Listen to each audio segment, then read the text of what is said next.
Jason Moser faces 3 different child pornography charges, and he was arraigned in federal court earlier today. The Doley family organized a Gathering of Hope event.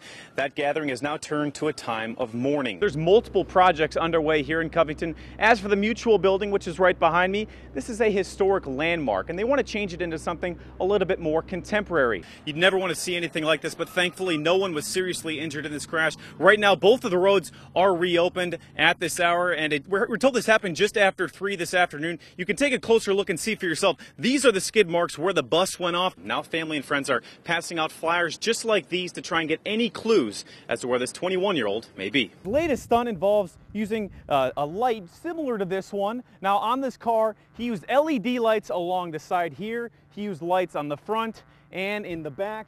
And the officers, they say that they've never seen this kind of stunt before. There are some renovations coming to US Bank Arena. We're told it's about $600,000 worth. With all the deaths that we're seeing from heroin, officials are doing anything they can to help stop the problem. Cheeto, like Miles Davis, also plays the trumpet, so he'll be right at home with this movie. It's a big night for the Cyclones. Opening night here at US Bank Arena. He says he plans to issue more of a statement next week. He says the people of Butler County deserve it due to his position with the county. More than 172,000 vehicles cross this bridge every single day. You can take a look. There's dozens of cars passing here at the 10 o'clock hour. But before a new one is built, leaders in both Kentucky and Ohio have to decide if tolls are the best option. I personally have never seen hail like this in my entire life. I cover weather events all the time in the news, and I mean, check this out. It covered the ground completely in parts of Adams County. This is hail from several hours ago that fell on the ground. Here in Cincinnati, we have bike lanes and we have some bike racks like you see here.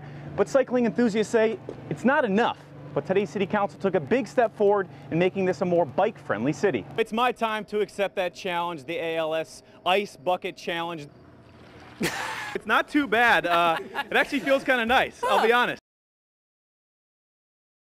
It was quiet, then all at once it was just really loud. Nancy Counselor lives off Highway 176, right in the path of yesterday's tornado, and she says she knew something was wrong when her cat was acting up. I called her, tried to get her to go into the den at the back of my house, and she wouldn't come to me. She got under the bed, and she's never been afraid of a storm. But this tornado was no ordinary storm. In fact, Counselor says she hasn't seen anything like it since she moved here in 1963. Things started flying, and I couldn't even see the house up above me. I mean, everything was in the air, it was hitting in the garage. Counselor's car was even in the garage at the time of the tornado, but like many of her other possessions, didn't survive the storm. EMA Director Keith Putnam says this was the EF2 tornado that started near South Middle School. The other, an EF1, touched down near the west side of Greenville. They weren't picked up on radar. There was a line of storms kept coming through, and it just one of those that popped up real quick, and it was just unable to predict it. Preliminary reports from the National Weather Service find there may have been 9 tornadoes in Kentucky yesterday, with 2 in Greenville alone. That's the first time that I can remember we've had 2 at one time. Just glad it wasn't any worse, and no more damage, no more injuries occurred. And for Nancy Counselor, she's just glad she made it out safely and has the support of her family during this difficult time. Only thing I know to say is God just wasn't ready for me. Shirley Smelsley is taking life one step at a time and one day at a time. And right by her side is her husband, Ed. It's difficult to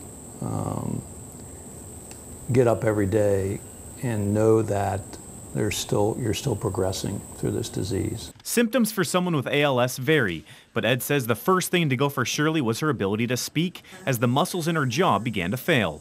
Just recently, Shirley resorted to a feeding tube. We've gone from being able to eat to a slow progression through not being able to swallow and to a point where you can't really swallow anything. Patients then begin to lose strength in their arms, legs, and hands. Ed says the mind stays sharp, but the body isn't able to catch up. You just can't ever get up one day and not think about this. You live it 24 hours. It's been 5 years since Shirley learned she has a disease with no cure. Statistics show the average survival time with ALS is 3 to 5 years. You basically watch the progression take place, and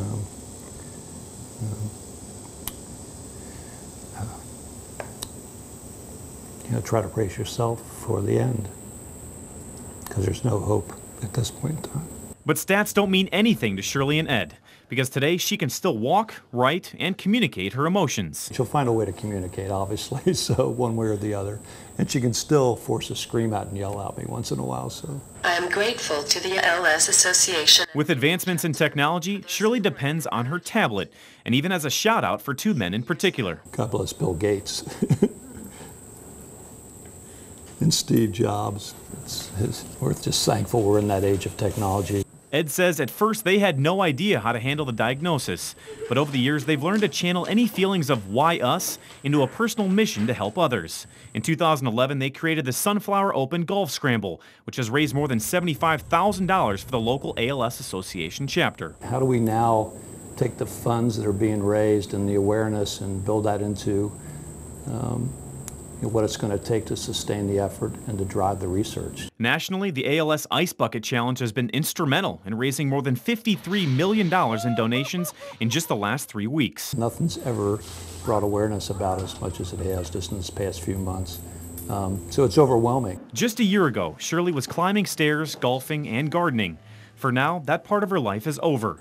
But now it's about making the best of every day and being close to the ones she loves, including their first grandchild. We didn't know if Shirley was going to be around for that, so the wish now is to stick around long enough to watch him grow up.